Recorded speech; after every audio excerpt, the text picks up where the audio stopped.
Everyone is facing changes.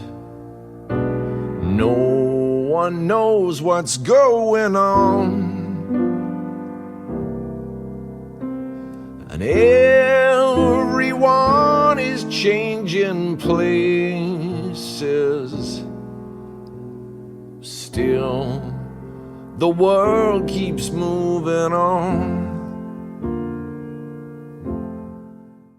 Dementia cafes are really places where people can come and just take some time out, and they are for people living with dementia, but also their carers to get some respite, to speak to other people that are looking after people with dementia and really just come and have fun.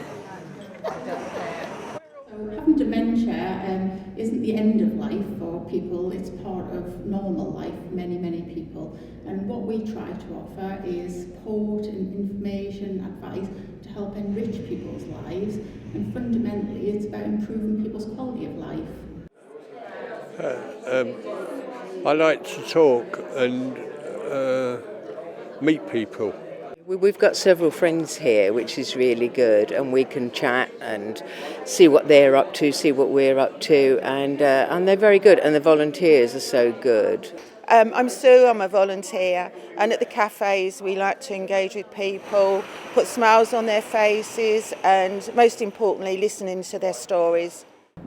So within the dementia cafes, there's all sorts of things that are going on. So it could be anything from a physical sporting activity to arts and crafts, baking, or guest speakers coming in to talk about topics of interest. So really they do appeal to everyone across the board. There we are, how's that? All right, lovely to meet you. Thank you. So today at this cafe, Active Norfolk have kindly joined us and are promoting their curling, which is brilliant. Everybody's having a great time having a go at that today. There's not a great deal that he can do, so some outside interest is wonderful because he's really enjoying it. Yeah, there's a lot of evidence that show physical activity and the creativeness of using physical activity can help people's cognitive function and particularly help people with dementia. Oh, curling? Yes, curling. Yeah, curling on wheels. Did you win? I don't know, I can't remember. I oversee a number of dementia cafes across Norfolk. They're free to attend for both carers and people living with dementia. Sadly, we don't get any government funding, so we do have to try and find funding from other sources to be able to put them on each month.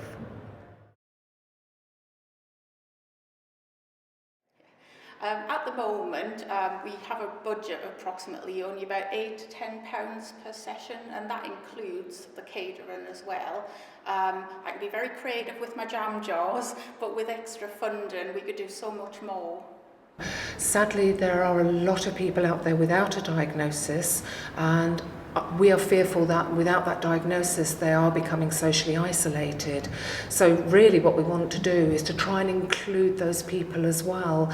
If we had additional funding, we could employ additional staff at the cafes, and they could then help people through that sort of worry and trauma of going to get the diagnosis.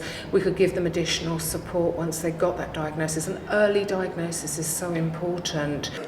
This is a wonderful service, and it would be wonderful to more people to know about it and to make it better for people.